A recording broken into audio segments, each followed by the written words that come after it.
नमस्कार, मेधा astro channel पे मेधा परिवार और संस्कार में आप सबका बहुत बहुत स्वागत है। दिन 27 जुलाई 2026, तिथिश्च श्री मापनोति।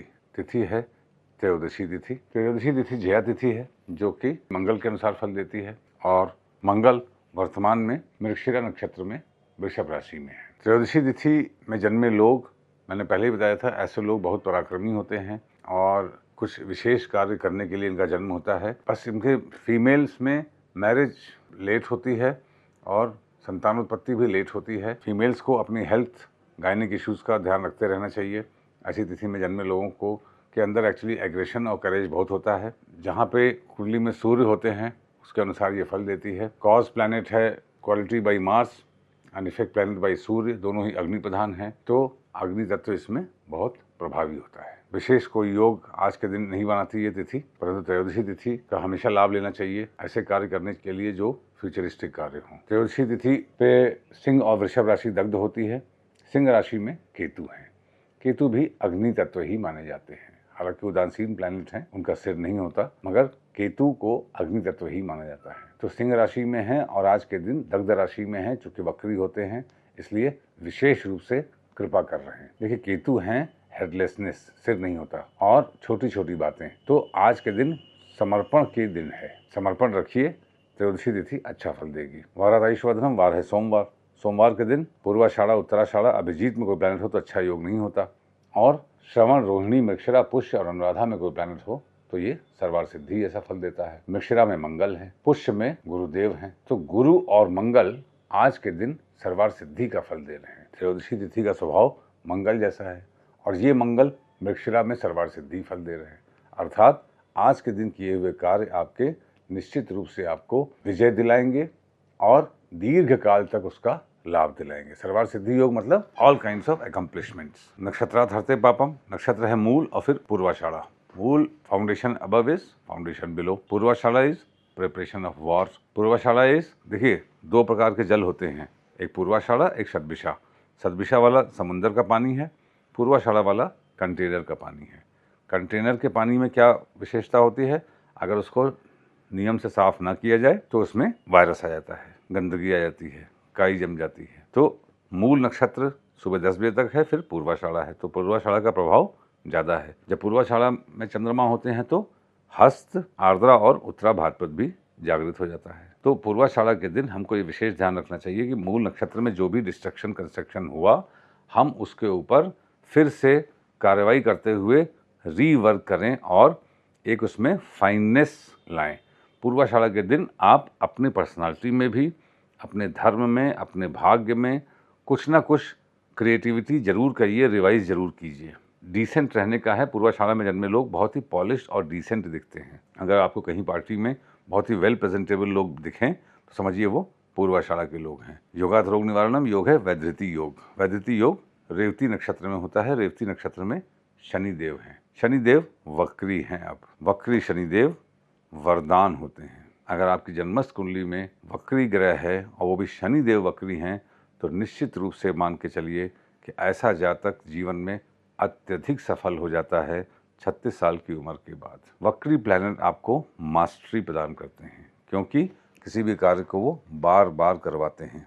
शनिदेव चूँकि वक्री हैं तो आप समझिए कि जो भी आपको अपने कार्यों में हताशा, निराशा सामने आ रही है, उन कार्यों को करने के लिए आप बिल्कुल भी बार बार करने में निराशा मत कीजिए। अल्टीमेटली आपको सक्सेस बहुत मिलेगी। आज का ये योग जो वैधृति योग है, वैधृति योग एक टफ योग माना जाता है। वैधृति योग में जन्मे लोग सफलता बड़ी मुश्किल से प्राप्त करते हैं, मगर वक्री शनि है इसमें गोचर में, तो आज के दिन प्रयास करेंगे तो आपको जल्दी सफलता मिलेगी। आकाशीय कृपा आसानी से प्राप्त हो जाएगी। करणात् कार्य सिद्धिश्च, कर्ण है तैतिल कर्ण। तैतिल कर्ण के स्वामी बुध होते हैं। बुध पुनर्वसु में हैं, आपको बार बार मौके दे रहे हैं अपने जीवन को सुधारने के, अपनी समस्याओं का अंत करने के। आरूढ़ वगैरह मैं पहले बात कर ही चुका हूँ आपसे। धनु में ही चंद्रमा है, कल मैंने बात की होगी। धनु में चंद्रमा है तो उनकी मूल त्रिकोण धनु से वृषभ छठे भाव में है, तो वहाँ से छठा भाव तुला है। चंद्रमा तुला राशि में बैठा जानिए और उसके अनुसार फल दे रहे हैं। बाधक एप्लीकेबल है क्योंकि धनु राशि के बाधक है मिथुन। मिथुन के स्वामी बुध मिथुन में ही होकर धनु राशि को देख रहे हैं। देखिए, बाधक थ्योरी पे मैं बार-बार कहता हूँ, आशा करता हूँ कि आपने डायरी बनाई होगी। उस डायरी में आपने अपने डेज़ के इवेंट्स लिख रहे होंगे। 2 घटी मुहूर्त में जो नक्षत्र अच्छे हैं, जो खराब है, उन इवेंट्स को भी लिख रहे होंगे। आप 4-6 महीने डायरी ज़रूर बनाइए, मेंटेन करिए और बाधक को भी ऑब्ज़र्व करिए। आपको सबसे अच्छा ज्योतिष माना जाएगा धीरे-धीरे। आप जब प्रैक्टिस करेंगे धीरे-धीरे तो आपको रिज़ल्ट अपने सामने दिखेगा। बिना प्रैक्टिस के आपको नहीं आएगी। ज्योतिष is a science which you can learn only by experience and practice again and again। कल मैंने कन्या राशि के बारे में बात की थी, आज तुला राशि के बारे में बात कर लेते हैं। तुला लग्न में जो है, अगर पहले भाव का संबंध, अब मैं बाधक बता चुका हूँ, चर में एकादश भाव बाधक होता है, स्थिर में नवम भाव, द्वितीय भाव में सप्तम भाव। तो मैं जल्दी जल्दी बोलता जाऊँगा, आप इसको नोट कर लीजिएगा। तुला राशि में अगर लग्न का संबंध या लग्नेश शुक्र का संबंध बाधक सिंह राशि के स्वामी सूर्यदेव के साथ बन रहा है तो लग्न पे बाधा है, नहीं तो नहीं है। देखिए, बाधक को इग्नोर मत कीजिएगा। आप ये बात समझ लीजिएगा कि फाइनली आपकी डेथ बाधक की वजह से ही होगी। जिस भी भाव का बाधक देख रहे हैं, कोई बड़ी मिसहैपनिंग बाधक की वजह से ही होगी और बाधक ग्रह को समझना और उसको प्रणाम करते रहना अत्यधिक आवश्यक है। आपको कोई बोरियत नहीं होनी चाहिए रोज रोज, जो मैं इसमें बता रहा हूँ आपको। तो तुला राशि में लग्न या मेन, आप समझिए, तुला राशि वालों का अगर जीवन में कुछ कल्याण होना है तो उनको अपने बाधक का, यदि लग्न या लग्नेश से संबंध बन रहा है तो उसका विशेष रूप से उपाय करने चाहिए। उपायों के विषय में मैं पहले आपसे कई बार बात कर चुका हूँ। सेकेंड हाउस मतलब तुला लग्न वालों के परिवार, कुटुंब, धन इत्यादि। वृश्चिक है, वृश्चिक के बाधक स्थिर राशि है, नवम भाव। चंद्रमा अगर वृश्चिक से या मंगल से संबंध बना रहे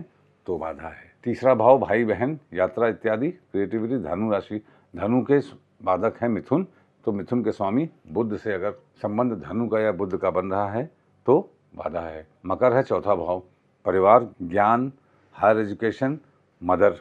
अगर शनिदेव का संबंध, मकर राशि का संबंध, इनके बाधक मंगल से, मंगल का संबंध शनिदेव से या मकर राशि से बन रहा है तुला लग्न की कुंडली में, तो भूमि, भवन, वाहन, माता के लिए बाधा है, बहुत बाधा है। पंचम भाव का संबंध स्थिर राशि है, तो स्थिर राशि में तुला राशि बाधक हुई तो शुक्र का संबंध, अगर शुक्र का संबंध कुंभ से या शनिदेव से बन रहा है तो बाधा है। मीन में छठा भाव, छठे भाव का संबंध चूंकि मीन है तो बाधक है बुध, बुध का संबंध यदि मीन राशि से या गुरु से बन रहा है तो छठे भाव के लिए बाधा है। छठे भाव के लिए जब बाधा अप्लाई होती है तो ऐसे में लोग के ऊपर जादू, टोना, वशीकरण इत्यादि जल्दी काम करता है। ऐसे लोगों को अत्यधिक सावधान रहना चाहिए। सप्तम भाव का संबंध तुला राशि में मंगल है, मंगल मेष राशि है, एकादश भाव बाधक। शनिदेव का संबंध यदि मेष राशि या मंगल से बन रहा है तो विवाह में या विवाह के पश्चात मैरिड लाइफ में बाधा है, अत्यधिक बाधा है। अष्टम भाव वृषभ राशि बाधक, नवम भाव शनि, शनिदेव का अगर वृषभ राशि या शुक्र से संबंध बन रहा है तो बाधा है अष्टम भाव के लिए।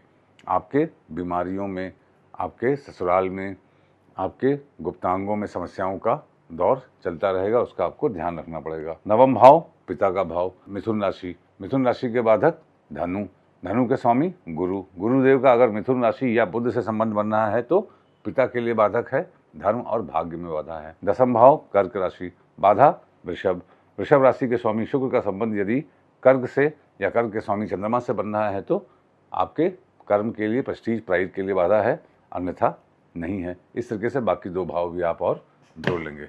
घर से बाहर निकलने से पहले दर्पण देख के निकलिए। आपका दिन शुभ हो। Thank you very much.